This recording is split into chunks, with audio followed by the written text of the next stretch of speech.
Hello friends, मेरा नाम है ऋतिक राज और आज जो मैं वीडियो लेके आया हूँ, इस वीडियो में मैं शेयर करने वाला हूँ अपने टीसीएस कंपनी में दी गए इंटरव्यू का एक्सपीरियंस।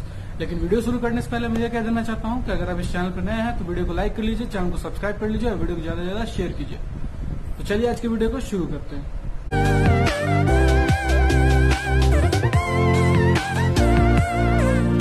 तो टीसीएस कंपनी यानी टाटा कंसल्टेंसी सर्विसेज। तो टाटा कंसल्टेंसी सर्विसेज में मैंने जो इंटरव्यू दिया था पिछले साल दिया था, तो उसका जो एक्सपीरियंस रहा था वो मैं आप लोगों से शेयर करना चाहता हूँ, इस उम्मीद में कि जो नए फ्रेशर्स है या फिर नए कैंडिडेट्स है, नए कॉलेज पास आउट्स है जो पहली बार इंटरव्यू बैठने जा रहे हैं या नया नया इंटरव्यू फेस करने वाले हैं, उन सबको मेरे एक्सपीरियंस से कुछ फायदा हो जाए, या फिर पर्टिकुलरली टीसीएस कंपनी में अगर आप बैठने जा रहे हैं तो आपको फायदा हो जाए। तो मैं डिटेल करके एक एक स्टेप बताऊंगा किस तरह तक मैं इंटरव्यू प्रोसेस तक पहुंचा और किस तरह इंटरव्यू प्रोसेस को मैंने फेस किया।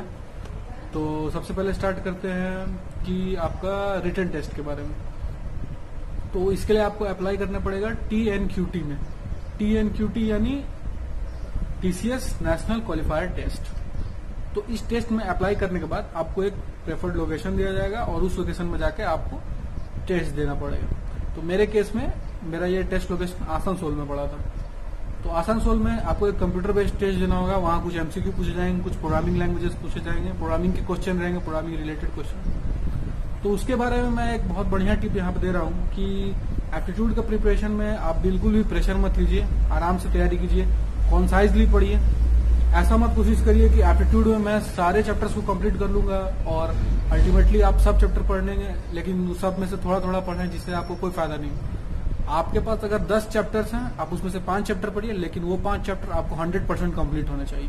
तो इस कॉन्सेप्ट के साथ आप आगे बढ़िएगा तो एप्टीट्यूड में जरूर फायदा हो। और जहां तक प्रोग्रामिंग लैंग्वेजेस की बात करें, आप अपना बेस्ट ट्राई करिए, बेस्ट अटेम्प्ट करिए। मेरा जहां तक सवाल है, मुझसे प्रोग्रामिंग लैंग्वेज का कोडिंग सॉल्व नहीं हो पाया था क्योंकि टाइम बहुत लिमिटेड रहता है, 30 मिनट 45 मिनट टाइम रहता है और कोडिंग का क्वेश्चन टफ रहता है। तो अगर आप बहुत रेगुलरली प्रैक्टिस नहीं कर रहे हैं कोडिंग तो बहुत डिफिकल्ट होने वाला है। तो अगर आप ऑन द फर्स्ट हैंड पहले से मजबूत रहना चाहते हैं तो मैं ये सजेस्ट करूंगा कि आप रेगुलरली एप्टीट्यूड टेस्ट होने से पहले प्रोग्रामिंग को प्रैक्टिस करते रहिए। अगर आप फर्स्ट हैंड मजबूत होना चाहते हो तो रेगुलरली प्रोग्रामिंग प्रैक्टिस करिए, वहां पे आपको जाके प्रोग्रामिंग बहुत अच्छी बनेगी। लेकिन अगर इन केस ऐसा हुआ कि आप प्रोग्रामिंग में उतने प्रोफिशिएंट नहीं है या फिर आप उस दिन सॉल्व नहीं कर पाए या फिर रेगुलर आपका प्रैक्टिस नहीं है, तो घबराइए मत। जितना आपके पास कॉन्सेप्ट है उतना कॉन्सेप्ट को अप्लाई करिए, अपना बेस्ट ट्राई करिए, ठीक है। तो अब मेरा एग्जांपल की बात करें तो मुझसे प्रोग्रामिंग लैंग्वेज उस दिन सॉल्व नहीं हुआ था, जिसकी वजह से मैं बहुत डिसहार्टेंड हुआ था। मैं वहां से जब वापस घर आया, उस पूरे जर्नी में मैं यही सोच रहा था, घर आने के बाद मैं यही सोच रहा था कि अगर मैंने थोड़े से और एफर्ट की होती या फिर थोड़ा सा और हार्डवर्क किया होता तो मैं पास कर जाता या फिर मैं टीसीएस में आगे के प्रोसेस में आगे बढ़ पाता। क्योंकि मेरे बाकी जितने फ्रेंड्स थे वो सब ऐसा सजेशन दे रहे थे कि वो सब ऐसा अपना रिव्यू दे रहे थे कि उनका बहुत अच्छा प्रोग्रामिंग लैंग्वेज गया है। कईयों ने 4 के 4 टेस्ट केस पास कर लिए थे, किसी के कम टेस्ट केस पास हुए थे, लेकिन मेरे तो कंपाइलर रन भी नहीं हो पाया था। फिर भी मैं डिसहार्टेड था, फिर भी मैंने हिम्मत नहीं छोड़ी थी और मेरा सिलेक्शन हुआ। तो यहाँ पे मैंने एक एक्सपीरियंस ये गेन किया कि हमेशा आपको सक्सेसफुल होना ही है, 100% कंप्लीट होना है, ये जरूरी नहीं है। सबसे इंपॉर्टेंट है कि आपने अटेम्प्ट किया हो और अटेम्प्ट अच्छे तरीके से किया हो, आपका अटेम्प्ट में डेडिकेशन लगा हो। और आप में सबसे बड़ा क्वालिटी ये होना चाहिए कि आज आपको अगर फेलियर फेस किया है तो आगे जाकर आप इस फेलियर को सुधारेंगे भी। आपको ये होना चाहिए कि आज मैं अगर इस क्वेश्चन में फेल हुआ तो अगली बार जब मुझसे ये क्वेश्चन पूछा जाएगा तो मैं इसमें 100 आउट ऑफ 100 लगूंगा। ये आपके पास मोटिवेशन होना चाहिए, ये आपका विल पावर होना चाहिए। जब मैं नेक्स्ट राउंड गया तो मुझे बुलाया गया इंटरव्यू के लिए। तो इंटरव्यू के लिए आपके पास 2 फेजेस होते हैं। पहला फेज है निंजा, दूसरा फेज है डिजिटल। तो टीसीएस निंजा का जो फेज है उसका क्राइटेरिया ये है कि आप TNQT के फर्स्ट राउंड में परफॉर्म करें तो आपका सिलेक्शन हो जाएगा। लेकिन टीसीएस डिजिटल का क्राइटेरिया ये है कि अगर आप TNQT में बहुत बढ़िया परफॉर्म करें तो आपको दोबारा एक राउंड कोडिंग के लिए बुलाया जाएगा और वहां पे अगर आप सक्सेस करते हैं तो टीसीएस डिजिटल के लिए आपको इंटरव्यू देना पड़ेगा। अब सबसे बड़ा सवाल यहाँ पे ये उठता है कि टीसीएस निंजा और टीसीएस डिजिटल में अंतर क्या है। टीसीएस निंजा जो है ये एक फ्रेशर प्रोफाइल है और यहाँ पे जो आपकी सैलरी बेस रहती है वो रहती है 3.36 LPA, यानी 3.36 lakhs पर एनम। लेकिन ये वैरी करता रहता है और में भी समय के साथ आगे पीछे होता है।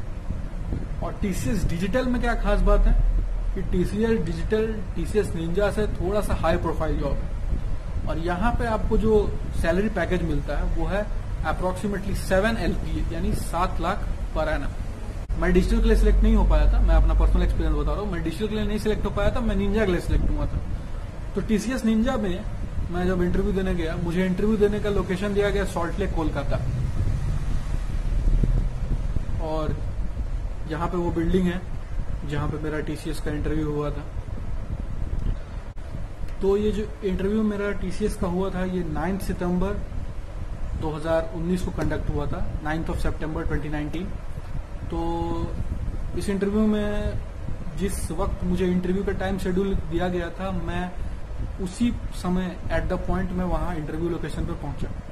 और यहाँ पे मैं एक सजेशन फ्रेशर्स को दे देना चाहता हूँ जो पहली बार इंटरव्यू में बैठने जा रहे हैं या फिर इंटरव्यू में बैठने वाले हैं।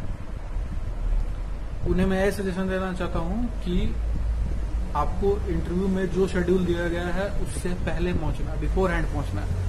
अगर आप मेरी तरह एट द पॉइंट पहुंचेंगे तो आपको कई चीजों के लिए हड़बड़ी हो जाएंगी, और कुछ चीज अगर वो कंपनी आपसे कहे कि आप प्रिपेयर करिए तो उसमें आपको डिले हो सकता है। इसलिए मैं कहूंगा कि जो टाइम आपको दिया गया है आप इंटरव्यू वेन्यू पे, इंटरव्यू लोकेशन पे उस समय से पहले पहुंचिए।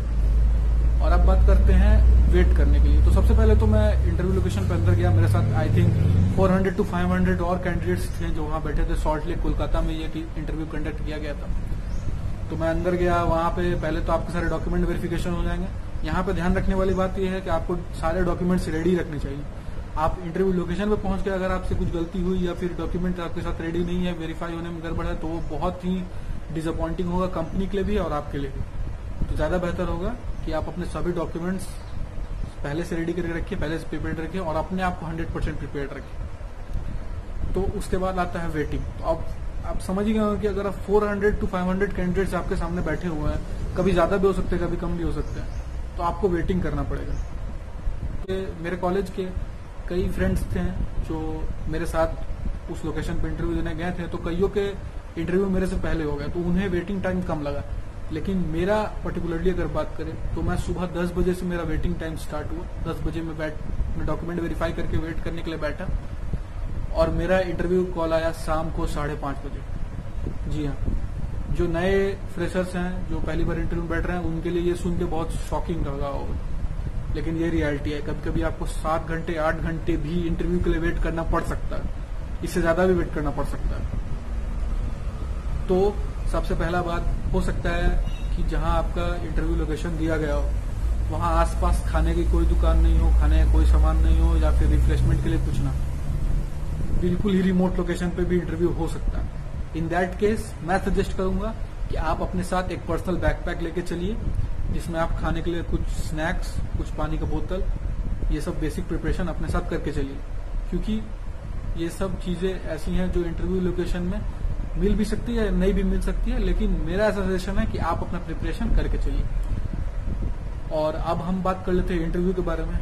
तो जैसा कि मैंने कहा 5:30 के अराउंड मुझे इंटरव्यू के लिए बुलाया गया। उस समय तक मैं बहुत ही ज्यादा बर्नड अप हो चुका था कि इतने लंबे समय से मैं वेट कर रहा हूँ, पता नहीं अब इंटरव्यू में जाके मेरे में वो मोरेल, वो एनर्जी बची है कि नहीं कि मैं अच्छे से इंटरव्यू दे पाऊँ।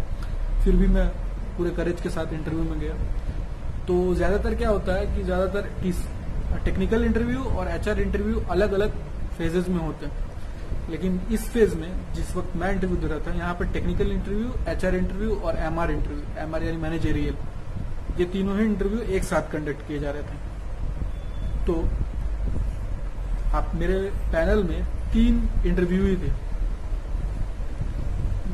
मेरे पैनल में 3 इंटरव्यूअर थे, एक टेक्निकल इंटरव्यूअर, एक HR इंटरव्यूअर और एक मैनेजरियल इंटरव्यूअर। तो सबसे पहले जैसे ही मैं एंटर किया तो मुझसे पहला ये सवाल यही दागा गया। जो MR थे उन्होंने मुझसे ये सवाल पूछा कि आपका कॉलेज क्या है। तो मैंने कहा कि sir doctor BC Roy engineering college. तो उनका पहला सवाल ये था कि डॉक्टर BC रॉय के बारे में आप क्या क्या जानते हैं। तो मैंने बताया डॉक्टर बीसी रॉय के बारे में, 2-3 चीजें बताई, जैसे बीसी रॉय वेस्ट बंगाल के चीफ मिनिस्टर रह चुके थे, बीसी रॉय एक अच्छे फिजिशियन थे, एक अच्छे डॉक्टर रह चुके थे। तो ये एक बेसिक चीज है। जिस भी कॉलेज से आप पढ़ रहे हैं या फिर जिस भी कॉलेज से आप बिलोंग कर रहे हैं, जिस भी यूनिवर्सिटी से आप बिलोंग करते हैं, अगर वो कॉलेज यूनिवर्सिटी किसी पर्सन, किसी पर्टिकुलर इवेंट को डेडिकेटेड है, तो मैं सजेस्ट करूंगा कि उस बारे में थोड़ा रिसर्च करके जाएं, क्योंकि मे बी उससे भी सवाल पूछा जा सकता है, जैसा कि मेरे केस में हुआ। और अब बात करते हैं टेक्निकल की। तो इस एमआर के क्वेश्चन के बाद मुझे टेक्निकल इंटरव्यूअर ने क्वेश्चन डाला। तो सबसे पहले उसने यही सवाल था कि आप किस लैंग्वेज में प्रोफिशिएंट हैं। तो वहां पे सवाल ये भी था, जावा, पाइथन, C++, कोई भी आप बोल सकते हैं। उस वक्त मैं पर्टिकुलरली जावा को लेकर बहुत अच्छे तरीके से प्रिपेयर्ड था। मैंने जावा को हाँ कहा, तो उन्होंने मुझसे जावा के सवाल पूछे। पहले जावा के कुछ बेसिक सवाल, जावा क्या होता है, जावा के फीचर्स क्या होते हैं, जिसका मैंने बहुत अच्छे तरीके से जवाब दिया। और उसके बाद जो सवाल पूछे गए, तो उसमें जावा कोडिंग के बेसिक कॉन्सेप्ट पूछे गए। तो यहाँ पे मैं एक सजेशन फ्रेशर्स को दे देना चाहता हूँ कि अगर आप किसी प्रोग्रामिंग लैंग्वेज के बारे में सवाल पूछे जाए, तो उसके बेसिक कोडिंग जो है, उसके बेसिक सिंटैक्स जो है, उनको अच्छे तरीके से प्रिपरेशन के टाइम समझ के जाएं, क्योंकि वो बेसिक सिंटैक्स, वो कोडिंग ही वो इम्पोर्टेंट चीज है जो आपको इंटरव्यू में अपर हैंड दिला सकते हैं। तो जैसे कि मैं वहां पे कोडिंग के सवाल पूछे गए, तो मुझे लूप के कुछ कॉन्सेप्ट पूछे गए, फॉरेल्स के लूप कॉन्सेप्ट पूछे गए, यानी कि जिस भी रिलेटेड में, जिस भी प्रोग्रामिंग लैंग्वेज में आपने आंसर दिया कि मैं इसमें बेहतर हूं, उसके बेसिक कॉन्सेप्ट के साथ आप क्लियर होने चाहिए। और इसके बाद मुझे, जब मैं इन बेसिक कॉन्सेप्ट को अच्छी तरीके से बता पाया, तब इंटरव्यूअर का सवाल इससे ज्यादा एडवांस हो गया। तो वहां पे मैंने कह दिया कि मैं एडवांस्ड के लिए प्रिपेयर्ड नहीं हूं। और यहाँ पे फ्रेशर्स के लिए एक बहुत अच्छा टिप है कि कभी भी इंटरव्यूअर को झूठ मत बोलिए। अगर आपको एडवांस लेवल नहीं आता है, आप उन्हें साफ साफ कह दीजिए कि मुझे एडवांस लेवल नहीं आता है। इससे इंप्रेशन क्या होगा? इससे इंप्रेशन ये होगा कि आप इंटरव्यूअर का टाइम वेस्ट नहीं करेंगे। अगर आपने उन्हें गलत बोला और अल्टीमेट आंसर गलत दिया, तो इंटरव्यूअर पे इंप्रेशन बनेगा कि आप खुद से ऑनेस्ट नहीं हैं। और सेकंड पॉइंट, अगर आपने उनका टाइम वेस्ट किया, तो भी वो आपसे डिसहार्टेंड हो जाएंगे। और इंटरव्यूअर का आपको लेकर जो इंप्रेशन है, वो बहुत खराब पड़ेगा। तो एट द फर्स्ट प्लेस, अगर आपको कोई चीज नहीं आती है, अगर किसी प्रोग्रामिंग लैंग्वेज का आपसे एडवांस पूछा गया, या कोई भी ऐसा सवाल है जो आपसे पूछा गया इंटरव्यू के दौरान, जिसका आंसर आपको नहीं मालूम है, आप उसी वक्त कह दीजिए आई डोंट नो, मुझे इस सवाल का जवाब नहीं पता। क्योंकि ये आपके ऑनेस्टी को भी डेडिकेट करता है और एक क्लियर कॉन्साइज इमेज भी इंटरव्यूअर को दे देता है कि ये ट्रू है, ये अपने बात के साथ ऑनेस्ट है कि जो बात इसे नहीं आती वो इसे नहीं आती।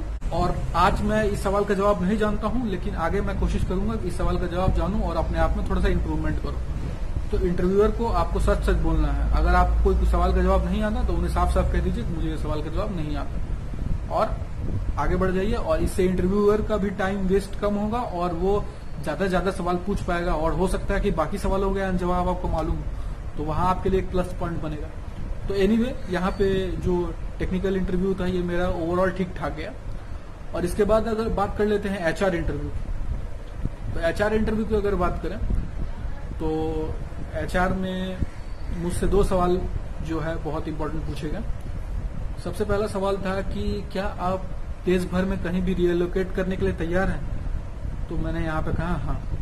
अब इसका इम्पैक्ट समझिए।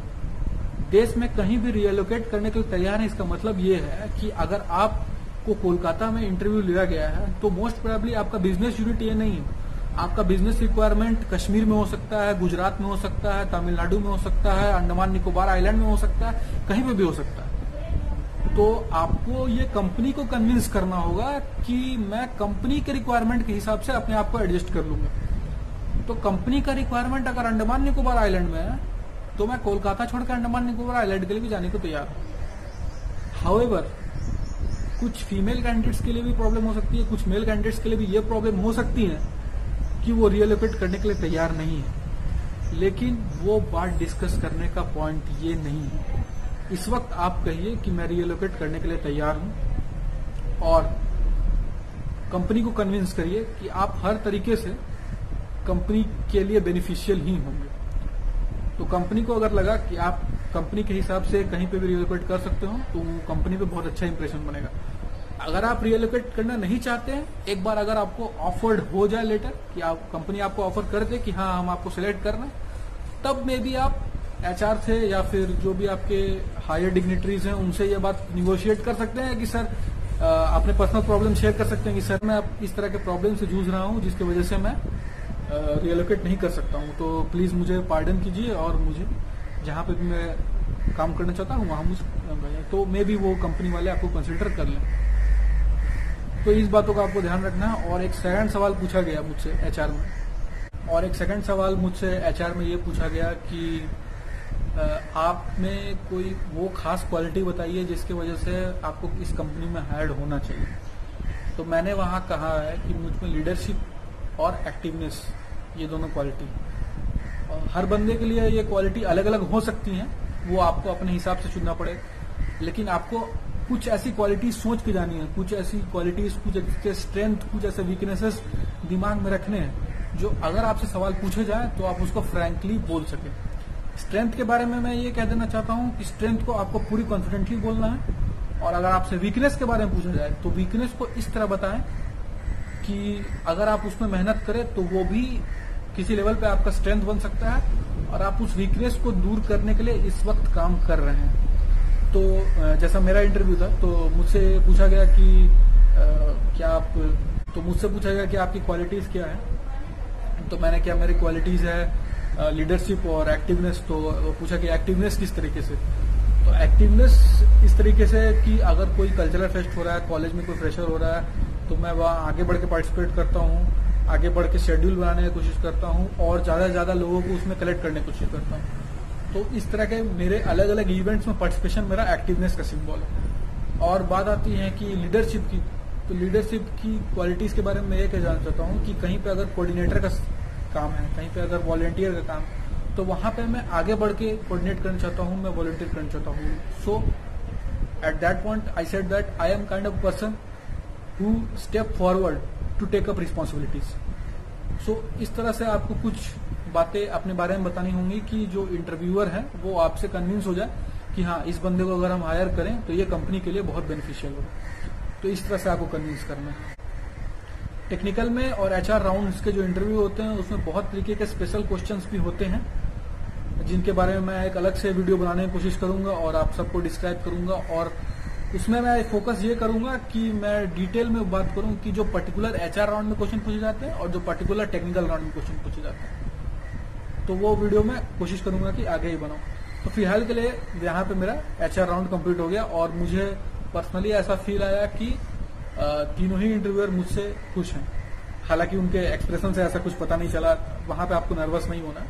तो वहां पे मैंने इंटरव्यू कंप्लीट हुआ और मैंने सबको थैंक यू कह के वहां से चला गया। सबसे पहली बात, जिस भी केबिन या रूम में आपका इंटरव्यू हो रहा है, उस रूम से निकलते वक्त जब आपका इंटरव्यू कंप्लीट हो गया, आप निकल रहे हैं, पीछे मुड़ के एक बार अपने इंटरव्यूअर को स्माइल जरूर दे दीजिएगा, क्योंकि वो इंटरव्यूअर पे एक बहुत अच्छा लास्ट इंप्रेशन छोड़ता है। तो ये रही मेरे इंटरव्यू की बात। मैं पर्सनली कॉन्फिडेंट था कि मेरा इंटरव्यू अच्छा गया और अराउंड 5 डेज या फिर एक हफ्ते के बाद मुझे मेल आया कि आपका सिलेक्शन हो गया और टीसीएस के पोर्टल में मेरा ऑफिशियल ऑफर लेटर भी आ गया था। तो ये था मेरा इंटरव्यू का एक्सपीरियंस। होपफुली मेरे इस इंटरव्यू के एक्सपीरियंस से जो नए फ्रेशर्स हैं, जो नए कैंडिडेट्स हैं, जो पहली बार इंटरव्यू के लिए बैठ रहे हैं, या फिर जो रिसेंट ग्रेजुएट्स हैं, या वो भी लोग जो फ्रेशर्स हैं और अलग अलग कंपनी में इंटरव्यू के लिए लगातार अप्लाई कर रहे हैं लेकिन सक्सेस नहीं मिल रहा है, या फिर वो स्टूडेंट्स जो पर्टिकुलरली टीसीएस कंपनी के लिए इंटरव्यू के लिए अप्लाई कर रहे हैं या तैयारी कर रहे हैं, तो होपफुली उनके लिए वीडियो बहुत अच्छी रहेगी, बहुत यूजफुल रही होगी। और वीडियो अच्छा लगा तो वीडियो को लाइक कीजिएगा, चैनल को सब्सक्राइब कीजिएगा, वीडियो को ज्यादा से ज्यादा शेयर कीजिएगा और अपने मेरे वीडियो को सपोर्ट कीजिएगा। और कमेंट बॉक्स में मुझे लिख के जरूर बताइए कि आपको ये वीडियो कैसा लगा, ये वीडियो आपके लिए यूजफुल था कि नहीं। और अगर आपके कोई भी और सजेशन है तो वो भी मैं कमेंट बॉक्स में लेना पसंद करूंगा। तो आज के वीडियो को बस इतना ही। Thanks guys, thanks for watching.